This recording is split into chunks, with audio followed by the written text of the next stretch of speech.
শুধু ছাত্র শিবির না, যারা হচ্ছে বিভিন্ন দলের উপহার সামগ্রী হচ্ছে আমাদের হলে আছে। তো এই জিনিসটাকে হচ্ছে অনেকজন প্রমোট করতেছিল যে হলে তো তারা অনেক কিছুই দেয়, তাহলে হচ্ছে আমাদের তাদেরকে হলে থাকুক, তাদের কমিটি থাকুক। তো এই জিনিসটাকে হচ্ছে আমরা আম, তারা যেন বলতে না পারে যে তাদের উপহার নিয়ে আমরা হলে হচ্ছে চলতেছি।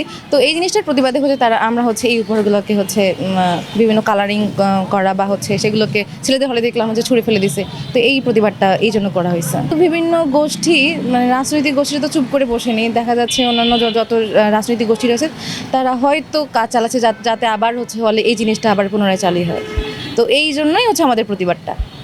গতকাল রাতে মূলত হচ্ছে আমরা যখন দেখি, আপনি জানেন যে ছাত্রদলের কালকে বিভিন্ন হল ভিত্তিক হচ্ছে হল কমিটি প্রকাশ করা হয়। তো এইটার প্রতিবাদে মূলত আমাদের যারা শিক্ষার্থীরা রয়েছে, যারা হচ্ছে চাই না যে হলে রাজনীতি নামক বিষয়টা থাকুক, তো তারা হচ্ছে একটা তাৎক্ষণিক প্রতিক্রিয়া জানায় বা প্রতিবাদ স্বরূপ হচ্ছে আপনার হলে হচ্ছে ম্যাম, যারা হাউস টিচার আছে বা প্রভোস্ট ম্যাম আছে, তাদের কাছে হচ্ছে দাবি রাখে যে এই রাজনীতিটা যেন হলে না হয়, হলে এই রাজনীতি বন্ধ করার লক্ষ্যে তারা হচ্ছে বিভিন্ন দাবি জানায়।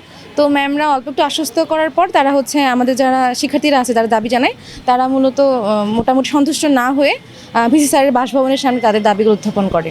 তো এটাই মূলত কালকে হয়েছিল। আর ভিসি স্যার হচ্ছে বলছে যে সকল গুপ্ত এবং যেগুলো হচ্ছে প্রকাশ্যে রাজনীতি যারা করে তাদের হচ্ছে হলে না করার ব্যাপারটা বলেছেন, কিন্তু আমি অতটা জানি না ঠিক কী বিষয়ে বলেছেন।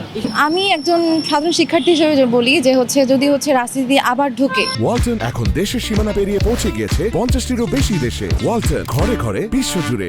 আবার পুনরায় হলের মধ্যে ঢুকে তাহলে দেখা যাচ্ছে গেস্ট রুম কালচার, তারপরে বিভিন্ন শিক্ষার্থীদের জোর করে প্রোগ্রামে অংশগ্রহণ, তারপরে হচ্ছে এই যে বিভিন্ন ব্যাপারগুলো, এগুলো হচ্ছে একজন শিক্ষার্থীদের যারা রাজনীতি করতে চায় না তারা হচ্ছে শিক্ষাগত দিক বা হচ্ছে অন্যান্য বিষয়ে হচ্ছে অনেক বাধার সম্মুখীন হয়।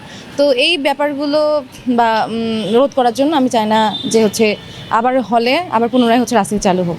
রাজনীতি থাকুক, আমি মনে করি রাজনীতি থাকুক, কিন্তু হচ্ছে এই যে কাউকে জোর করে রাজনীতিতে অংশগ্রহণ করানো বা হচ্ছে হলে আমরা চাই না যে রাজনীতির বিভিন্ন দল থাকুক বা হচ্ছে বিভিন্ন ছাত্রলীগের ক্যাটাগরিতে সেই রাজনীতি। হ্যাঁ, আমি হচ্ছে চাচ্ছি না যে এই জিনিসটা হচ্ছে হলে আবার পুনরায় চালু হোক। আমি সেই জুলাই আন্দোলন থেকেই চাই যে এই জিনিসটা যেন না থাকে, মানে আমাদের কোনো রাজনীতি, কোনো মব কালচার, আমাদের জোর করে কোনো কিছু করানো, এই জিনিসটা না থাকে। আমরা যেন শিক্ষার সুন্দর একটা পরিবেশ পাই, এটাই আমার চাওয়া।